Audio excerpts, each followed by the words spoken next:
शिव और काली की एक तस्वीर में शिव जमीन पर गिरे दिखाई देते हैं और काली उनकी छाती पर खड़ी दिखती है। किस बात का प्रतीक है यह तस्वीर, जानते हैं। प्रश्न। सद्गुरु, मैंने काली की कुछ तस्वीरें और मूर्तियां ऐसी देखी है जहां वह शिव की छाती पर खड़ी हुई है। आखिर इस दृश्य का क्या महत्व है? सद्गुरु कहते हैं, तो आपने यह दृश्य देखा है जहां शिव जमीन पर लेटे हैं और काली उन पर खड़ी है। हालांकि इसकी कई मुद्राएं हैं, लेकिन यह उनमें से एक है। इससे जुड़ी एक कहानी है। एक बार राक्षसी शक्तियों ने दुनिया पर कब्जा करना शुरू कर दिया। जब राक्षसी शक्तियों की ताकत बहुत बढ़ गई तो काली क्रोधित हो उठी। एक बार काली जब रौद्र रूप धर लेती है तो फिर उन्हें कोई रोक नहीं पाता। गुस्से में आकर वह मार काट पर उतर आई। उन्होंने अपने सामने आने वाली हर चीज का नाश करना शुरू कर दिया। आखिर उन्हें क्रोध आया है तो उसे किसी न किसी रूप में तो निकलना ही है। वह क्रोध में भरी चारों तरफ मार काट मचा रही थी। उसकी वजह थी कि उनका क्रोध एक खास तरह की चरम पर पहुंच गया था, जो रुकने का नाम नहीं ले रहा था। वह लगातार मार काट किए जा रही थी। किसी में इतना साहस नहीं हो पा रहा था कि उनके सामने जाकर उन्हें रोके। अंत में कोई रास्ता न देख लोग शिव के पास गए और उन्होंने उनसे प्रार्थना की कि काली मार काट पर उतर आई है, वह आपकी पत्नी है, आप ही उन्हें रोकने की कोशिश करें। शिव काली की ओर बढ़े। चूंकि शिव काली को अच्छी तरह से जानते थे, इसलिए वे किसी टकराव की बजाय पूरी सहजता से उनकी ओर आगे बढ़े। लेकिन क्रोध में भरी काली ने उन्हें भी मार गिराया। शिव नीचे गिर पड़े और काली उनकी छाती पर खड़ी हो गई। जब काली शिव के ऊपर खड़ी हुई तो उनको एहसास हुआ कि उन्होंने क्या कर डाला। तो यह कथा ऊर्जा के स्त्रैण पक्ष या स्त्री गुण को सामने लाती है और बताती है कि यह कैसे काम करती है। मैं यहां स्त्री की नहीं बल्कि स्त्रैण प्रकृति की बात कर रहा हूं। चूंकि यह एक मौलिक तत्व होता है, इस तत्व का अपने आप पर कोई नियंत्रण नहीं होता। या तो यह एक जगह ठहरा हुआ होता है, या फिर यह जब किसी खास रूप में आ जाता है तो फिर इसे संभालना मुश्किल हो जाता है। फिर इसे ठंडा करने या रोकने के लिए किसी अलग तरीके की जरूरत होती है, वरना यह अपने चरम रूप में जारी रहता है। तो काली की रौद्रता इस स्तर पर पहुंच गई जिसने शिव को भी गिरा डाला। उसके बाद उन्हें सच्चाई का एहसास हुआ और उनका क्रोध कम हुआ और उन्होंने फिर से शिव में प्राण फूंके।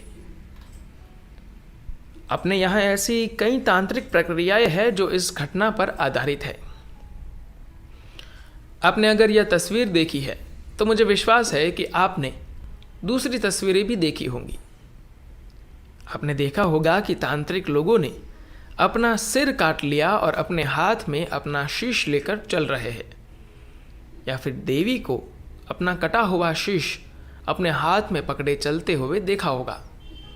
ऐसी बहुत सी तांत्रिक प्रक्रियाएं हैं जहां ऐसी चीजें सामने आती है, जिसमें वास्तव में लोग अपना सिर काटकर उसे फिर से जोड़ लेते हैं। कुछ खास तरह के कर्मकांड है जिसके जरिए यह किया जाता है। आप जिसका जिक्र कर रहे हैं ये सभी भी उसी तांत्रिक प्रक्रिया के हिस्से हैं।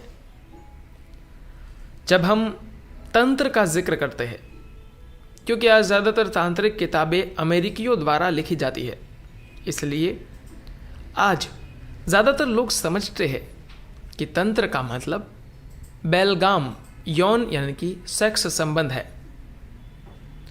उनकी यह सोच उनके पास उपलब्ध विज्ञापनों, पत्रिकाओं या किताबों से बनी है, जबकि तंत्र का इससे कोई लेना देना नहीं है। तंत्र का मतलब है एक तकनीक, एक विधि। तंत्र का मतलब है परम अनुशासन, जबरदस्त डिसिप्लिन। ये एक ऐसी तकनीक या विधि या क्षमता है जिससे कोई अपनी जिंदगी खत्म करके फिर से बना सकता है, जिसके जरिए इंसान अपने सिस्टम पर इस तरह की महारत हासिल कर लेता है कि वह अपने जीवन को पूरी तरह से बिखेर कर फिर से उसे बना ले।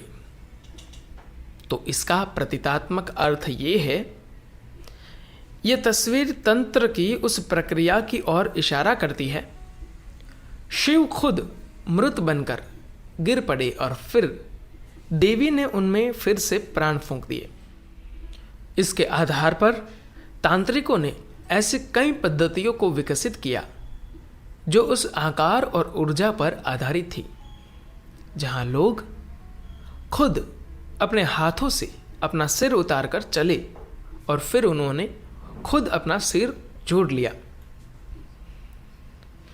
आखिर इस सब का मतलब क्या है? इसके पीछे मतलब सिर्फ इतना है कि आप अपने जीवन पर इतनी महारत हासिल कर ले कि जीवन और मृत्यु दोनों ही पूरी तरह से आपके हाथों में हो। ये कोई चमत्कार नहीं है जो आप औरों को दिखाना चाहते हैं।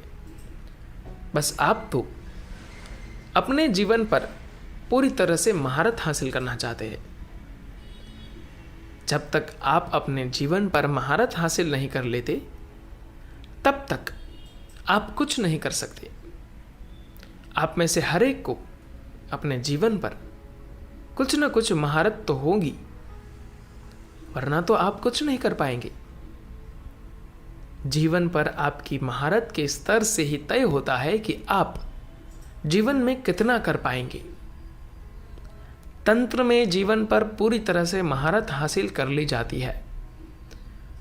बुनियादी रूप से ये यही दर्शाता है कि आप खुद भगवान को मारकर फिर से उन्हें जीवन दे सकते हैं। ये दुस्साहस या गुस्ताखी लग रही है ना? ऐसे ही है हम लोग। धन्यवाद।